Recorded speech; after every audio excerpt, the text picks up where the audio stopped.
भूल से भी हो जाने वाली दुर्जन की संगति अत्यंत ही खतरनाक है, जबकि अनजान में भी हुई सज्जन की संगति एकांततः लाभ ही करती है। अनजाने में भी यदि आप बगीचे के पास से प्रसार हो जाओगे तो आपको कम से कम सुगंध का अनुभव अवश्य होगा ही, जबकि गटार के पास से प्रसार होंगे तो भी दुर्गंध का अनुभव हुए बिना नहीं रहेगा। सज्जन की संगति बगीचे की भांति है और दुर्जन की संगति गटार की भांति है। कहाँ जाना, किधर जाना, किसकी संगति करना, अब यह आपको ही सोचना है। डोरी की मदद से कुएं में रहे जल को बाहर भी ला सकते हैं और उसी डोरी को कोई व्यक्ति आत्महत्या के लिए अपने गले का फंदा भी बना सकता है। डोरी तो एक ही है, तुम उसका सदुपयोग करते हो या दुरुपयोग, उसी के ऊपर उसकी सफलता निष्फलता है। आग जलाती भी है और जीवन भी देती है, शर्त यही है कि आप उसका किस प्रकार से उपयोग करते हैं। मानव जीवन वरदान भी सिद्ध हो सकता है और अभिशाप भी। परोपकार व आत्महित में प्रवृत्ति व्यक्ति को यह मानव जीवन वरदान स्वरूप है और हिंसादि में प्रवृत्त व्यक्ति के लिए यही जीवन अभिशाप है। इस जीवन का सदुपयोग करें, सज्जनों की संगति करें और परोपकार व आत्महित में प्रवृत्ति करें। जो आँख दुनिया को देखती है उसी आँख को वह स्वयं नहीं देख पाती है। आँख को देखना हो तो दर्पण में ही देखा जा सकता है। बस इसी प्रकार हमारी स्वयं की भूलों का हमें स्वयं भान नहीं होता है।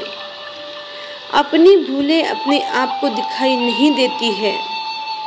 सद्गुरु ही हमें अपनी भूल बता सकते हैं और उन भूलों को सुधारने के लिए सही मार्गदर्शन दे सकते हैं।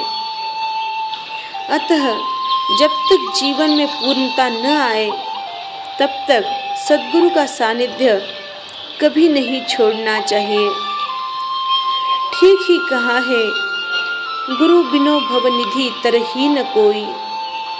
सद्गुरु के आलंबन बिना इस भवसागर को पार उतरना संभव नहीं है। गु अर्थात अंधकार और रु अर्थात रोध करने वाला। जो शिष्य को ज्ञान का प्रकाश प्रदान करे उसे गुरु कहते हैं। सद्गुरु स्वयं तैरते हैं और दूसरों को भी पार लगाते हैं। सद्गुरु ही शिष्य के आत्महित की सतत चिंता करते रहते हैं। शिष्य के जीवन में रहे दोषों के निवारण के लिए सद्गुरु चिकित्सक का काम करते हैं। ऐसे सद्गुरु के प्रति अपने जीवन में समर्पण भाव पैदा होना चाहिए। ऐसे गुरु जो हमें ज्ञान देते हैं और हमारी जीवन नौका को पार लगाते हैं, ऐसे सद्गुरु का सदा सानिध्य करें और अपने जीवन को धन्य बनाए। नींव के पत्थर बाहर से दिखाई नहीं देते हैं, किंतु उन्हीं के आधार पर विशाल बिल्डिंग का अस्तित्व है।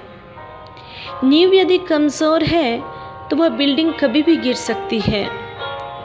सदाचार बिल्डिंग है और सद्विचार की नींव जितनी अधिक मजबूत होगी उतना ही अधिक व्यक्ति का जीवन सदाचारमय बन सकेगा। सद्विचार से मन पवित्र रहता है। मन को सद्विचारों से भक्ति करने के लिए हमेशा पवित्र व सदाचारी पुरुषों का सत्संग करना चाहिए और दुराचारी के संग से सदैव बचना चाहिए। जिसे पान पराग और सुपारी में रस आता हो उसे भगवत भक्ति में रस कैसे आ सकता है। जब तक संसार के पदार्थों के प्रति, सांसारिक संबंधों के प्रति हृदय में विरक्ति का भाव जागृत नहीं होता है, तब तक जीवन में भगवत भक्ति रस आना संभव नहीं है। और जिसे एक बार भगवत भक्ति का रंग लग गया, उसे दुनिया के किसी पदार्थी में आसक्ति नहीं होगी। वह रहेगा संसार में तो भी जल कमल की भांति ही रहेगा। उसकी वह अनासक्ति ही उसकी जीवन नौका बन जाएगी। वह स्वयं ही स्वयं का तैराक बन जाएगा। इसलिए सदाचारी पुरुषों का सत्संग करके जीवन में भगवत भक्ति रस का प्राप्त करें। जय आनंद।